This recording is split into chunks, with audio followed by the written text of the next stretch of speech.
Assalamualaikum warahmatullahi wabarakatuh. Bagaimana kabar kalian anak-anak? Semoga kalian semua selalu dalam keadaan sehat walafiat ya. Ketemu lagi sama Bu Eli.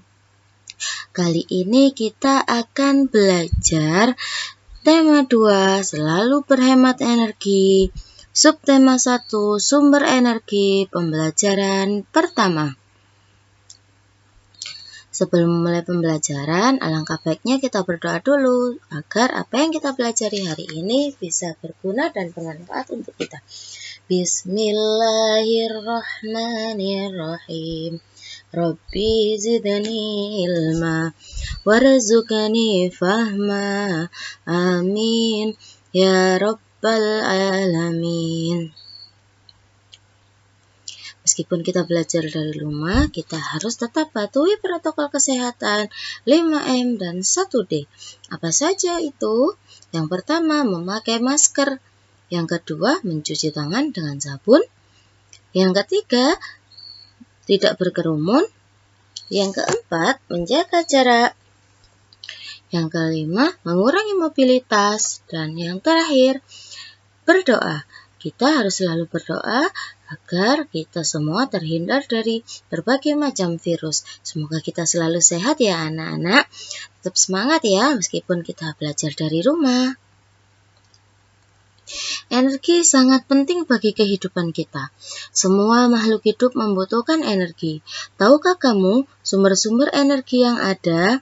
Ayo kita pelajari. Matahari memiliki peran yang sangat besar dalam kehidupan karena merupakan sumber energi terbesar di bumi.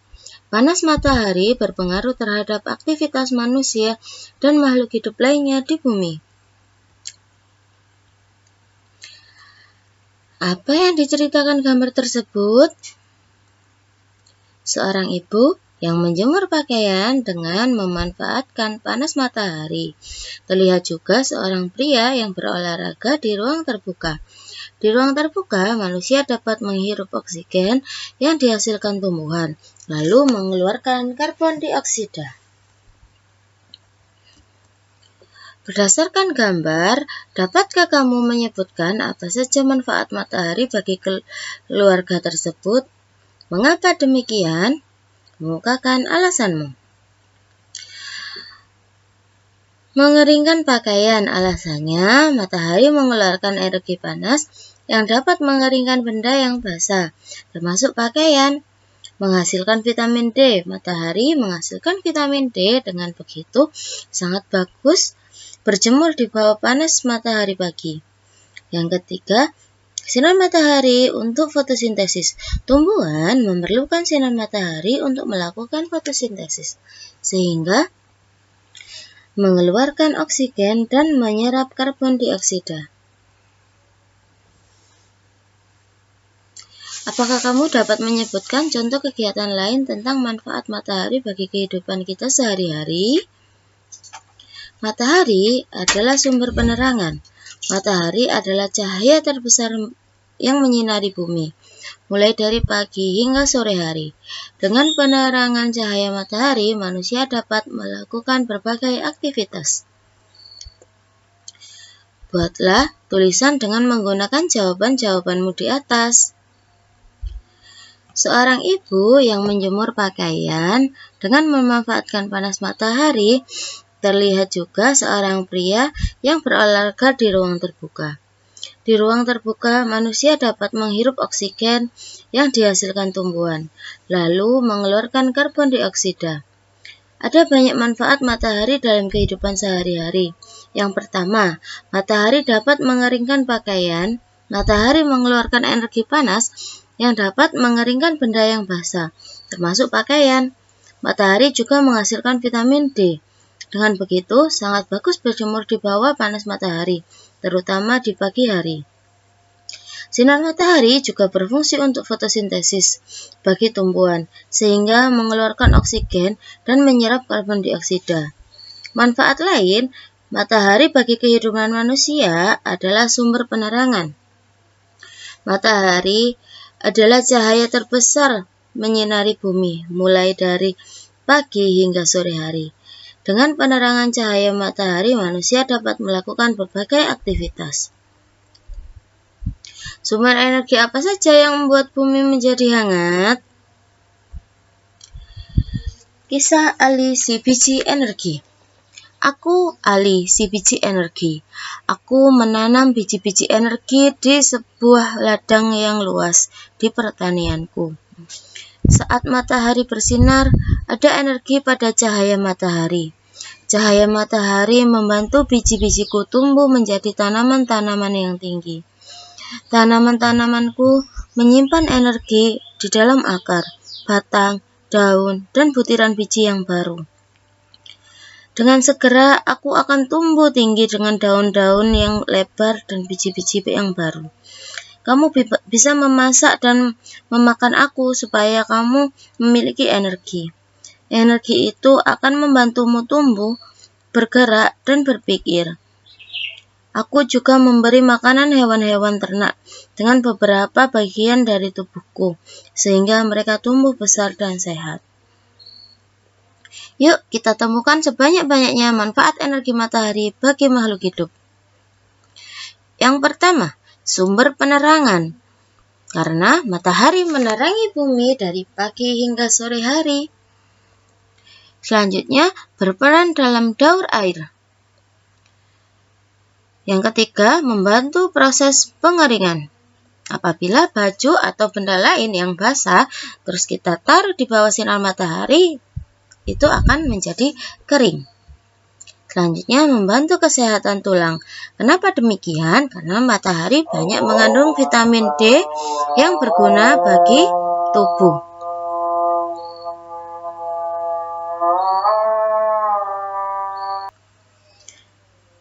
Selanjutnya, fotosintesis tumbuhan.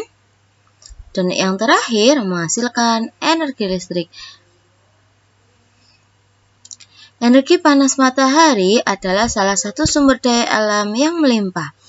Tumbuhan seperti jagung juga merupakan sumber daya alam yang harus dibudidayakan. Sumber daya alam tersebut diberikan Tuhan untuk umat manusia. Sebagai sumber daya alam, jagung banyak dimanfaatkan oleh penduduk Indonesia. Salah satunya adalah dengan mengolah dan menjualnya. Amati gambar berikut dan sampaikan hasil pengamatanmu kepada teman di sebelahmu. Apakah yang terjadi apabila permintaan terhadap jagung tinggi?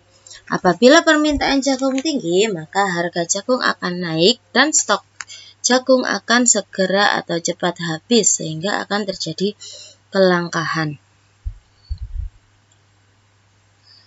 Apa yang harus dilakukan agar permintaan terpenuhi?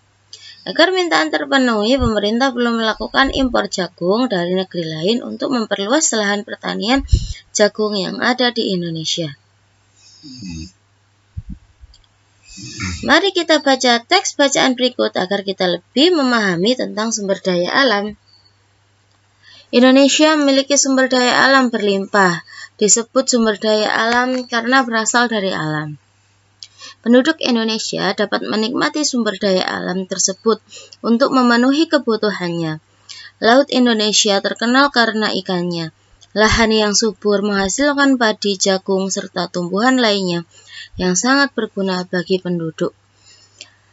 Gas bumi, minyak, serta logam banyak memberikan manfaat bagi masyarakat.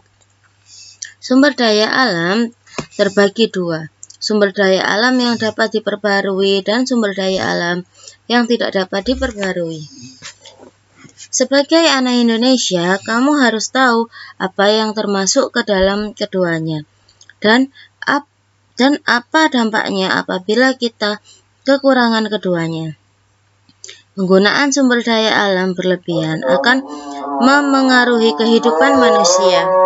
Kita harus menghemat penggunaannya. Sumber daya alam yang dapat diperbarui misalnya tumbuhan, hewan, sinar matahari, angin, dan air. Sumber tersebut termasuk kelompok sumber daya alam yang dapat diperbarui karena terus tersedia dan dapat kita kelola untuk kita perbanyak jumlahnya. Jumlah sumber daya alam ini sangat berlimpah. Agar sumber daya alam ini dapat tersedia, kita harus menggunakannya dengan bijak. Dan melestarikannya, sumber daya alam ini sangat penting untuk dijaga keberadaannya.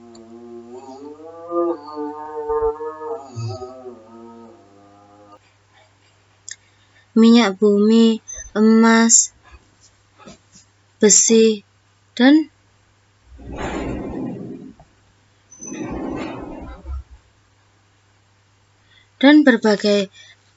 berbagai tambang termasuk ke dalam kelompok sumber daya alam tidak dapat diperbarui.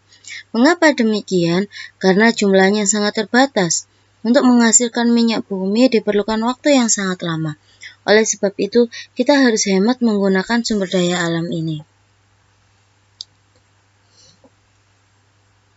Berdasarkan teks, berikanlah masing-masing 3 contoh sumber daya alam yang dapat diperbarui dan tidak dapat diperbarui. Sumber daya alam yang dapat diperbarui contohnya adalah tumbuhan, hewan, dan sinar matahari. Sumber daya alam yang tidak dapat diperbarui contohnya adalah minyak bumi, emas, dan besi.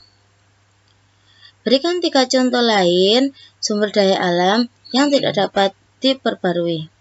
Contoh sumber daya alam yang dapat diperbarui adalah tanah, hasil perkebunan, hasil pertanian.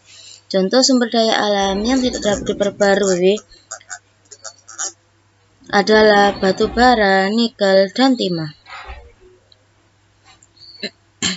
Berikan contoh kegiatan ekonomi yang memanfaatkan kedua jenis sumber daya alam tersebut.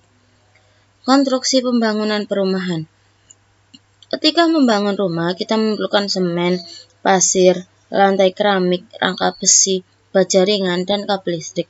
Sumber daya alam di atas adalah sumber daya alam yang tidak diperbarui. Tuliskan pendapatmu tentang kegiatan ekonomi tersebut. Apa sajakah dampak bagi kelestarian sumber daya alam tersebut? Apa yang harus dilakukan agar sumber daya alam tetap lestari? Indonesia tentunya bangga dengan kekayaan alam yang berlimpah. Namun, kegiatan ekonomi yang dilakukan dapat berdampak menipisnya sumber daya alam, sehingga kita harus menyelamatkan sumber daya alam dan wajib memanfaatkan sumber daya alam tersebut dengan baik. Penggunaan sumber daya alam yang berlebihan akan berdampak negatif terhadap kehidupan manusia. Sumber daya alam terdiri dari 2 jenis, yakni yang dapat diperbarui di mana sumber daya alam ini tidak akan habis, dan juga dapat diproduksi ulang, yang seperti contohnya tumbuhan, hewan, dan lain sebagainya. Jenis sumber daya alam yang kedua ialah sumber daya alam yang tidak dapat diperbarui, di mana cadangan sumber daya alam ini terbatas, akan habis apabila digunakan terus-menerus, contohnya minyak bumi, nikel, emas, dan lain sebagainya.